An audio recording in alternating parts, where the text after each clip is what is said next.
The first thing Logan Beck noticed wasn't the pain in his skull, or the metallic taste of blood in his mouth. It was the smell. A suffocating mixture of unwashed bodies, industrial lubricants, and something that might have been fear made manifest. His eyes opened slowly, adjusting to the dim amber lighting that cast everything in sickly shadows. He lay on a thin sleeping mat among dozens of others, all occupied beings that looked almost human, but weren't quite right.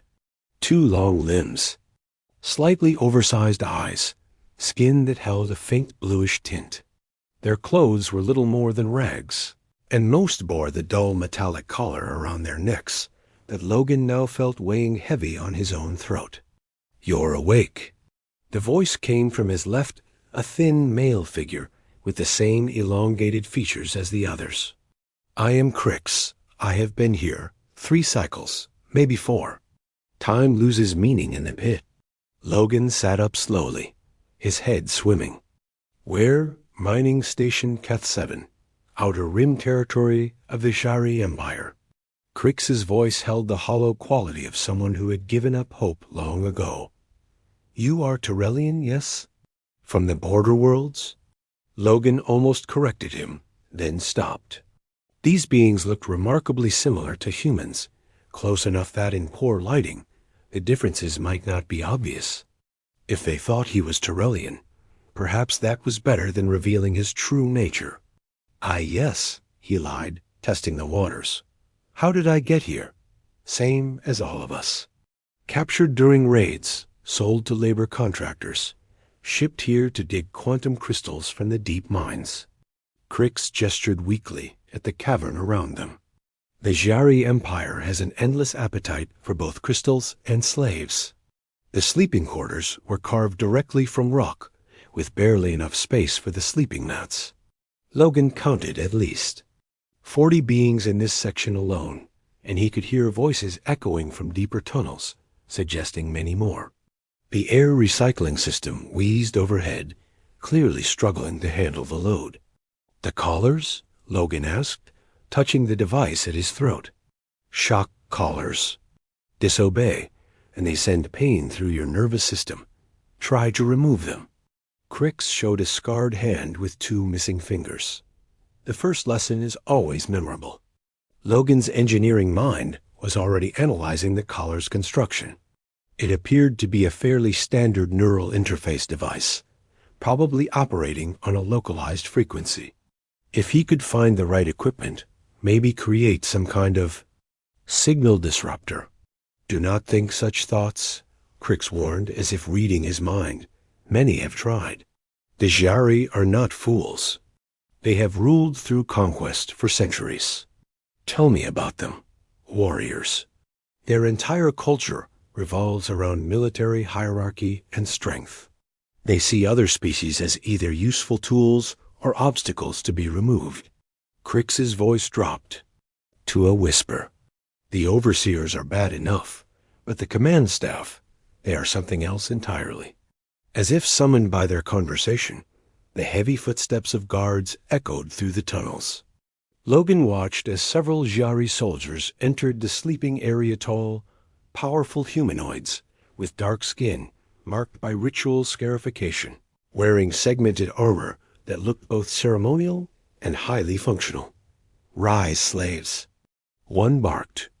In accented standard, "Work shift begins. Quotas have increased by 15%. Failure to meet targets results in reduced rations." The slaves struggled to their feet with the weary movements of the chronically exhausted. Logan followed their lead, his legs unsteady. As they filed toward the tunnel entrance, he caught sight of a figure standing apart from the guards, a female Shari in officer's uniform. Watching the procession with calculating eyes, Commander Tsani, though Logan didn't know her name yet, made note of the new arrival among the Tyrellian workers. Something about his posture, the way he observed rather than simply endured, struck her as unusual. Most new slaves were broken within days. This one looked like he was planning something. The work shift was brutal. 12 hours of hauling quantum crystal ore through narrow tunnels barely tall enough for a human to stand upright. Logan's muscles screamed in protest, but his mind remained active, cataloging every detail of the operation. Guard rotations, equipment maintenance schedules, structural weaknesses in the tunnel supports. By the time they returned to the sleeping quarters, Logan had begun to form the outline of a plan. It would take time, patience, and careful preparation. But for the first time since awakening in this hellish place, he felt something other than despair. He felt hope.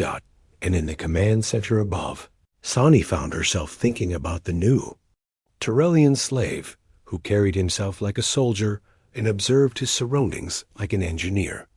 Very interesting indeed. Logan couldn't help himself. After 3 days of watching the antiquated air filtration system wheeze and struggle, seeing fellow slaves collapse from oxygen deprivation, his engineering instincts overrode his survival instincts. During the rest period, while others slept, he quietly examined the ventilation intake near their sleeping area. The problem was obvious, a simple blockage in the primary circulation fan, probably debris from the mining operations. With careful manipulation and a piece of wire salvaged from his work gear, Logan managed to clear the obstruction. The immediate improvement in air quality was noticeable. "What did you do?" Crix whispered, breathing deeply for the first time. "In weeks, nothing," Logan replied, but he could see other slaves beginning to take notice. Better air meant better rest, which meant better work performance. Small victories. The next day brought a more serious challenge. A section of the main tunnel support began showing stress fractures, ignored by the Giari overseers, who cared more about quotas than safety.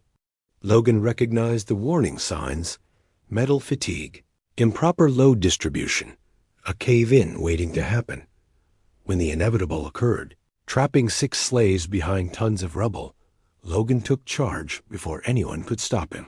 While the guards shouted conflicting orders and waited for heavy equipment, he organized the other workers into efficient rescue teams. "You grab that support beam. We need to shore up this section before we dig," he directed a group of Tyrellians. "Crix, take 3 others and start clearing the smaller rocks. Everyone else, form a chain to pass debris out." His confident leadership and technical knowledge saved all 6 trapped workers. But it also drew exactly the kind of attention Logan had been trying to avoid. Commander Tsani arrived within the hour, her boots clicking authoritatively on the tunnel floor. She was even more imposing up close, only 6 feet tall, with the characteristic dark skin and ritual scars of Yari. Military nobility. Her uniform was immaculate, despite the mining station's harsh environment, and her pale green eyes missed nothing.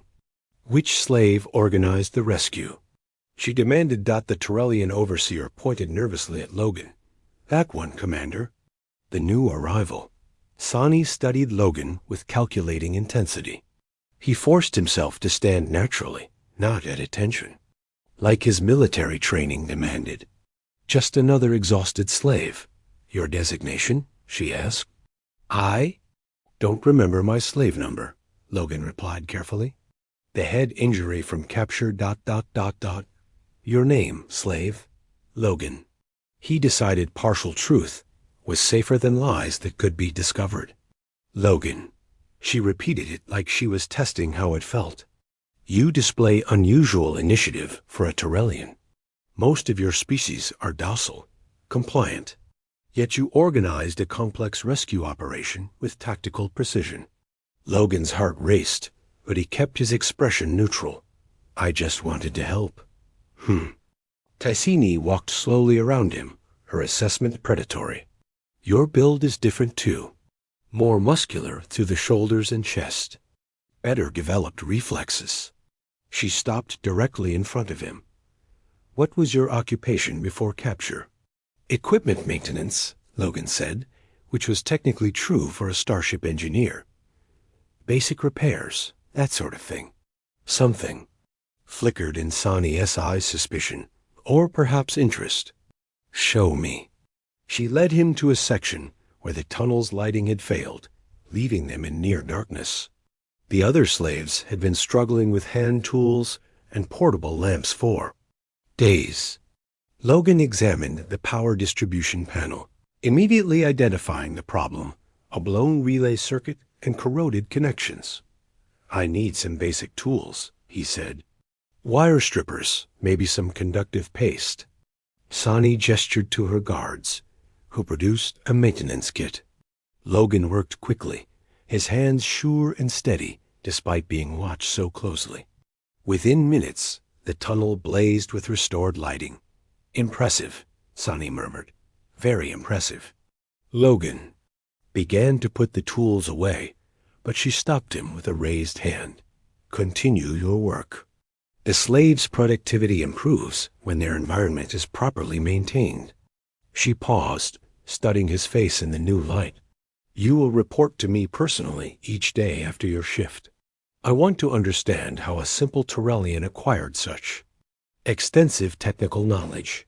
As she walked away, Logan caught something in her tone that made his skin prickle. Not just suspicion, genuine curiosity, and something that might have been personal interest. That evening, Logan was escorted to a small office adjacent to the command center. Sani had changed from her formal uniform into simpler duty clothes that somehow made her seem more dangerous. Not less. She gestured for him to sit across from her desk. "The rescue operation today," she began without preamble. "Walk me through your decision-making process." Logan chose his words carefully, explaining the technical aspects while downplaying his natural leadership instincts. But Sani's questions grew increasingly specific, probing. She clearly had military training herself and recognized tactical thinking when she saw it. "You assessed the structural integrity, organized multiple teams with specific objectives, and established clear communication protocols," she summarized. "This level of crisis management is not typically found among civilian maintenance workers." "Sometimes you learn things by necessity," Logan replied. "Indeed." She leaned back in her chair, studying him. "Your species interests me, Logan. Tyrellians are generally considered intellectually limited, suitable only for basic labor. Yet you display problem-solving abilities that rival military engineers." The conversation continued for over an hour, Sani probing while Logan deflected. But underneath the interrogation, he sensed something else developing. The way she watched him, the slight softening of her voice when she wasn't asking direct questions, the fact that she'd bothered to learn his name when most Giari barely acknowledged slaves as individuals. When she finally dismissed him, her parting words carried an undertone he couldn't quite interpret. "I look forward to our continued discussions, Logan. I suspect you have much more to teach me about your people." As Logan was escorted back to the slave quarters, he realized his small acts of defiance had accomplished something unexpected. He'd captured the attention of his captor, and perhaps, given the way she'd looked at him, something more than professional interest. The question was whether that would prove to be salvation or his doom. The private interrogations became a nightly routine.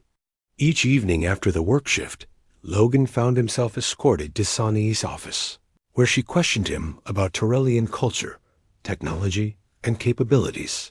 He walked a careful line, providing enough information to seem cooperative, while avoiding anything that might expose his true nature.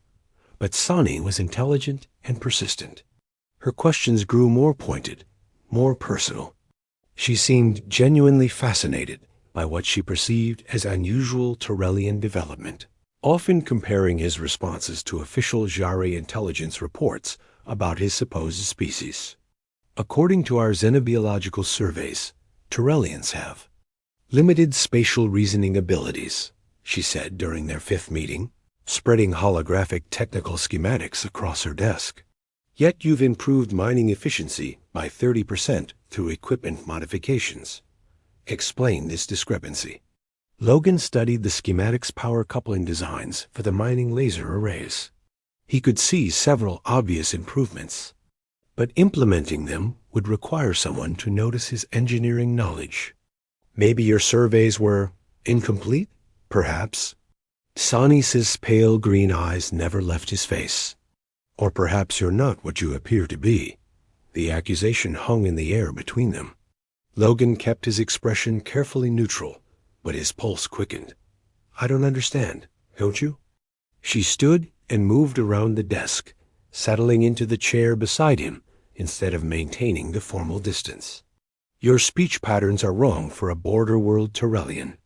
Your technical knowledge exceeds anything in our databases. Your physical conditioning suggests military training. She was close enough now that Logan could smell her scent, something like cinnamon and metal, distinctly alien, but not unpleasant. Her proximity was deliberately intimidating, but he sensed something else beneath the interrogation technique. Personal curiosity that went beyond professional duty. Who are you really, Logan? The question was asked softly, almost gently. For a moment, Logan considered telling her the truth. There was something in her tone, in the way she watched him, that suggested she might not immediately report him if he revealed his humanity. Instead, he deflected. I'm nobody special, just someone trying to survive. Sania's expression hardened slightly at his continued evasion. Very well. Perhaps a different approach will loosen your tongue. She activated her communication device. Guards, bring medical. Supplies to my office. The prisoner requires ... treatment. Logan tensed, expecting torture equipment. Instead, the guards brought a standard medical kit. Sani dismissed them with a gesture, then began examining the cuts and bruises Logan had accumulated during his work shifts. Remove your shirt, she ordered. Logan hesitated, then complied. Tassani's hands were surprisingly gentle as she cleaned his wounds, her touch clinical but somehow intimate. She worked in silence for several minutes, and Logan found himself studying her face, the sharp cheekbones, the ritual scars that marked her military rank, the way her dark hair was pulled back in a severe but elegant style. You're different from other Jari, he said without thinking, her hands stilled on his shoulder.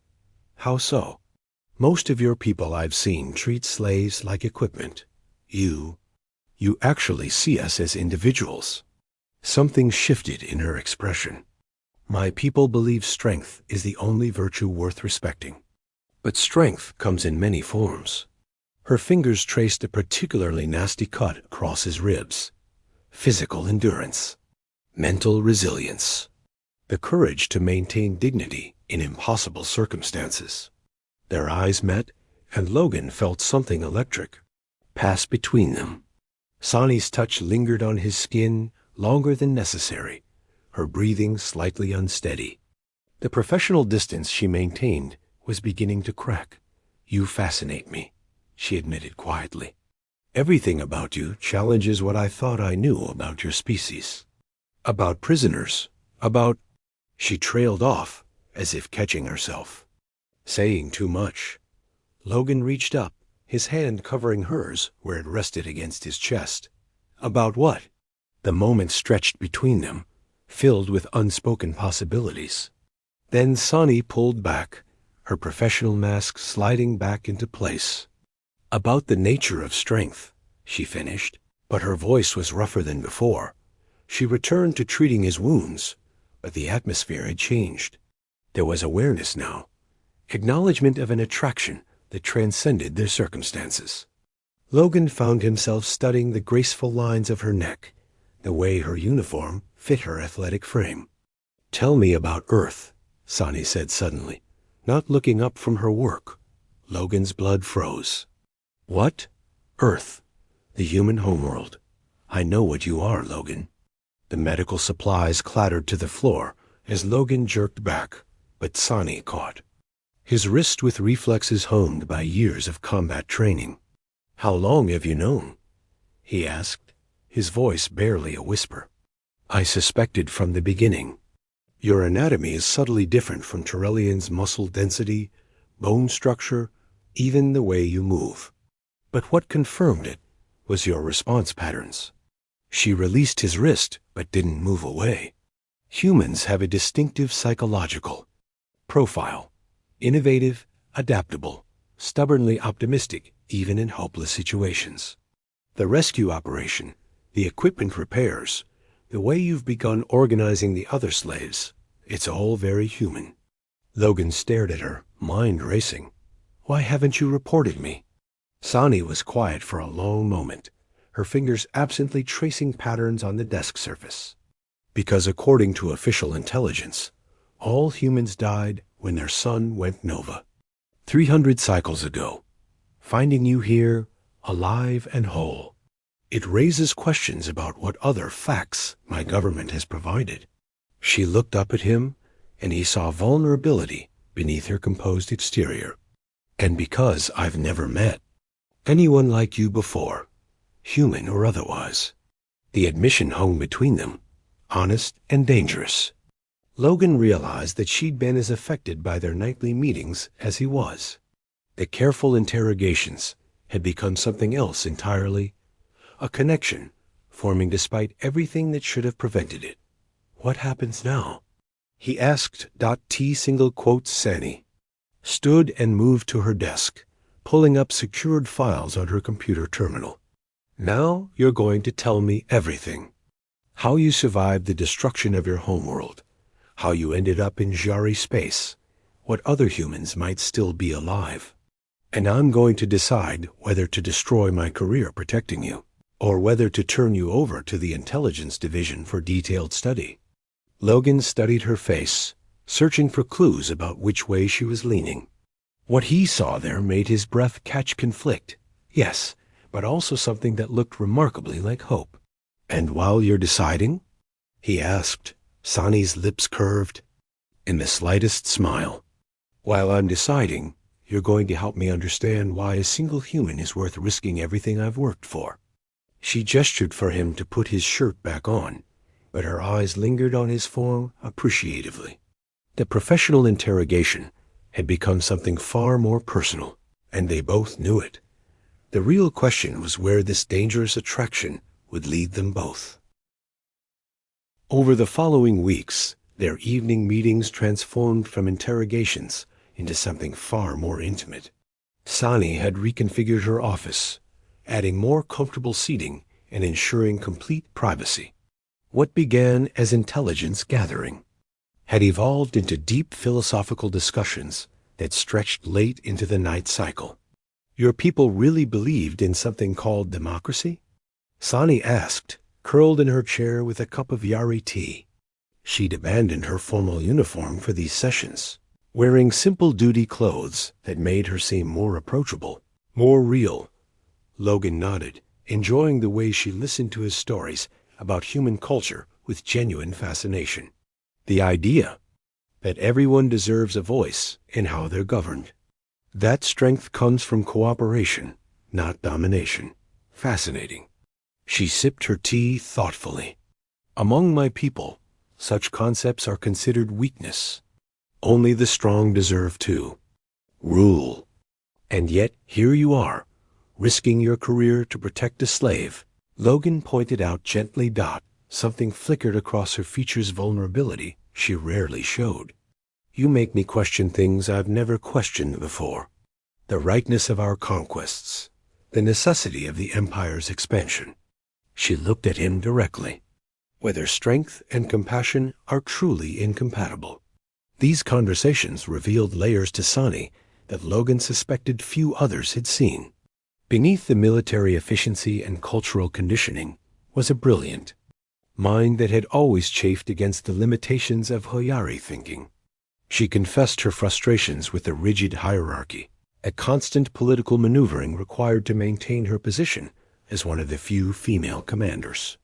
My superiors tolerate me because I'm effective, she explained during one particularly honest discussion. But they're always watching for signs of weakness, reasons to demote me back to a more appropriate role. Their loss, Logan said simply. You're the most capable leader I've encountered in any species. The compliment brought a flush to her dark cheeks. You don't know how rarely I hear such things. Then they're fools, Logan replied, meaning it completely. The turning point came during their third week of secret meetings. Sani had been called away on urgent business, leaving Logan wondering if their sessions had been discovered.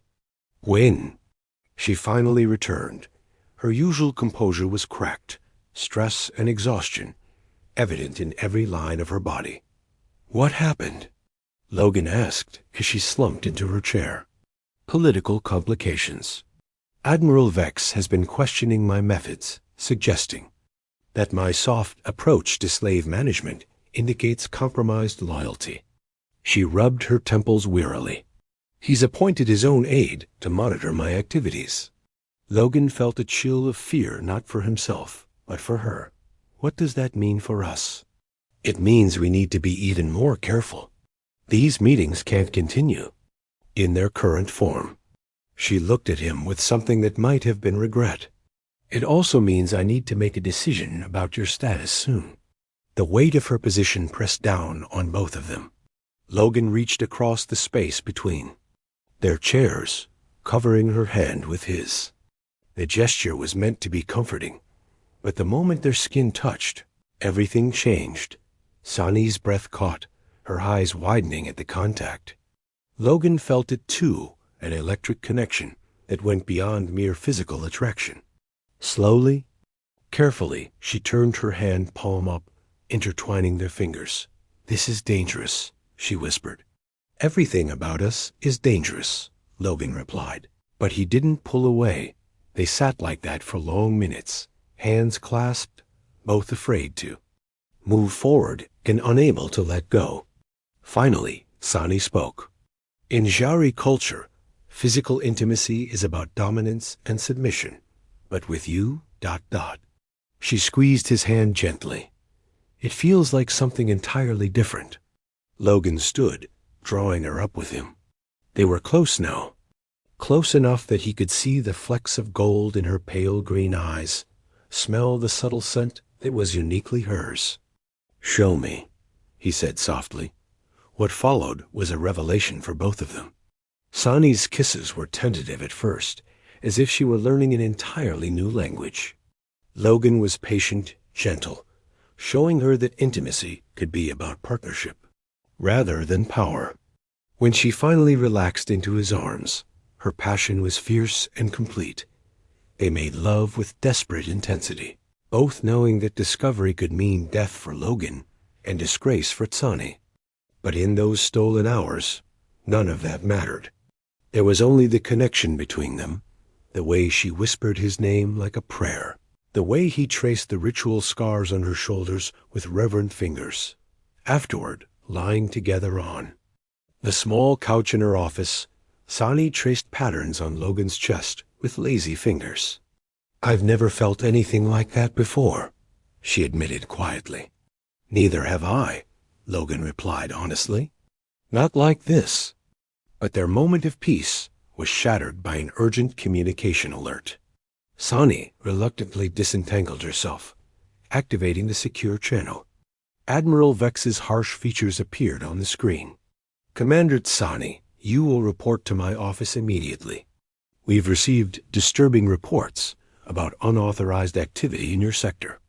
The transmission ended, leaving them staring at each other in growing alarm. He knows, Sani said, her voice steady despite the fear in her eyes. Logan sat up already, reaching for his clothes. What do we do? Sani was quiet for a moment, and Logan could see her weighing options, calculating risks. When she finally spoke, her voice held the steel of military command. We prepare for the worst, and we decide how far we're willing to go to protect what we've found. As Logan dressed, Sani activated her personal security protocols, erasing evidence of their meetings. But they both knew that if Admiral Vex truly suspected something, mere data erasure wouldn't be enough. Whatever happens, Sani said as she prepared to leave, know that you've given me something I never expected to find. Something worth fighting for. Logan caught her hand one last time, bringing it to his lips to press a gentle kiss to her palm. The feeling is mutual." She smiled, quick and brilliant, before her commander's mask settled back into place. "Until we meet again." As she left to face whatever accusations awaited her, Logan realized that their relationship had crossed a line from which there was no return. They were no longer captor and prisoner, or even secret allies. They had become something that the Xiari Empire would never tolerate, two people from different worlds who had found love in the most impossible circumstances. And now they would have to decide whether that love was worth risking everything they had left to lose. The confrontation Logan had been dreading came 3 days later. Admiral Vex arrived unannounced for a surprise inspection, his cold eyes missing nothing as he toured the mining facility. Logan kept his head down during the mandatory slave assembly, but he could feel the Admiral's attention like a physical weight. "Your productivity numbers are impressive, Commander Tsani." Vex's voice carried clearly across the cavern. "But I'm concerned about reports of unauthorized equipment modifications and unusual slave behavior." Tsani's response was steady, professional. "I've implemented efficiency improvements that benefit the Empire's interests, Admiral. Productivity is up 30%. "Indeed. And this improvement coincides with the arrival of a particular Turellian worker, does it not?" Logan's blood ran cold. Beside him, Crix tensed, recognizing the danger even without understanding the full context. "Many factors contribute to improved productivity, sir," Tsani replied carefully. "Bring me the Turellian designated Logan," Vex ordered. There was no choice but to comply. Logan stepped forward, forcing himself to maintain the subservient posture expected of a slave. Admiral Vex was even more intimidating up close, tall, scarred, with the dead eyes of someone who had eliminated countless obstacles to Imperial power. "Interesting specimen," Vex mused, walking slowly around Logan. "Your file indicates unusual capabilities for your species. Almost human-like intelligence." The word hung in the air like a death sentence. Logan kept his breathing steady, his expression blank, but he could see Tsani's jaw tighten almost imperceptibly. "Turellians from the outer colonies sometimes show enhanced cognitive development," she said. "Harsh environments create evolutionary pressure." "How convenient." Vex's smile was predatory. "Perhaps we should conduct detailed biological scans to better understand this phenomenon." That was when Logan knew they were out of time. Biological scans would reveal his true nature within minutes, and once Vex had proof of his humanity, both Logan and Tsani would be destroyed. The Admiral wasn't here for a routine inspection. He'd come to spring a trap. But Logan had spent weeks preparing for this moment. His careful modifications to the mining equipment hadn't just improved efficiency. They'd created a network of interconnected systems that could be triggered remotely. The signal disruptor he'd built into his slave collar was more sophisticated than anyone suspected, capable of interfacing with the facility's computer systems. As Admiral Vex continued his interrogation, Logan sent the activation code. Throughout the mining station, systems began to fail in cascade. Lights flickered and died, atmospheric processors shut down, and most importantly, the slave collar control network went offline. 300 enslaved beings suddenly found themselves free of the devices that had controlled their lives. In the Tiang confusion that followed, Logan shouted orders in standard. "Crix, take your team to the armory. Tam, secure the communications center. Everyone else, block the main corridors." The slaves moved with surprising coordination. Weeks of subtle organization had prepared them for this moment. But Logan's attention was focused on Tsani, who stood frozen as her carefully constructed career crumbled around her. Admiral Vex drew his sidearm, aiming it at Logan's chest. Fascinating. A human after all. "Commander Tsani, you will execute this alien spy immediately, or face charges of treason." The cavern fell silent, except for the sounds of distant fighting as slaves clashed with security forces. Sani's hand moved to her weapon, her face a mask of military discipline. For a terrible moment, Logan thought she would choose duty over love. Instead, she drew her pistol and aimed it at Admiral Vex. "I refuse that order," she said clearly. Vex's expression shifted from smug confidence to shock. "You dare. I dare many things, Admiral. I dare to question an empire built on the suffering of innocence. I dare to believe that strength comes from protecting others, not exploiting them." Her voice grew stronger with each word. "And I dare to choose love over the hollow ambitions of tyrants." The shot that followed echoed through the cavern. Admiral Vex crumpled to the ground, his expression one of total disbelief. Sani lowered her weapon, her hand steady despite the magnitude of what she'd just done. "So much for my military career," she said with dark humor. Logan closed the distance between them, pulling her into his arms. "No regrets?"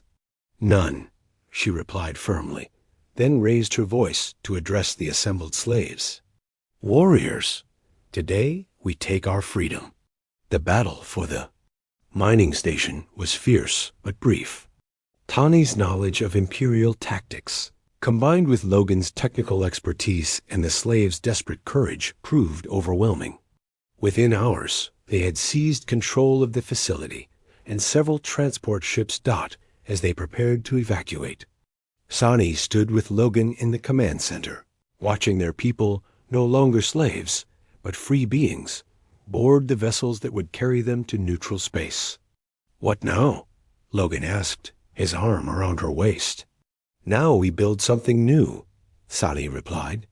"Your knowledge of human technology, my understanding of Imperial weaknesses, all these freed workers who know what real oppression looks like." She smiled, the expression transforming her stern features. "I think we'll make formidable partners. In revolution and in love?" "In everything," she confirmed, turning in his arms to kiss him properly. 6 months later, their growing resistance movement had established a base on a forgotten world at the edge of known space.